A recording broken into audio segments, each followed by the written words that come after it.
Samsung Smart TV. How to install Spotify. Hello everyone, in this video I'm gonna show you how you can install Spotify on Samsung Smart TV. It's a very simple process.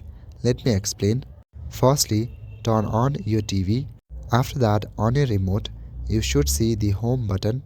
Click on the home button to access the TV's main menu. Now on your main menu, navigate to the Apps section and select it. In the Apps menu, use the search option or browse through the categories to find the Spotify app. Once you find the Spotify app, click on it to select it.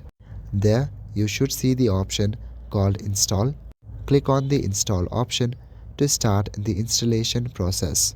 After installation, open the Spotify app and log in with your account credentials or sign up if you don't have an account. Now you can enjoy listening to music directly on your Samsung Smart TV. So that is it for this video. I will see you in the next one. Thank you.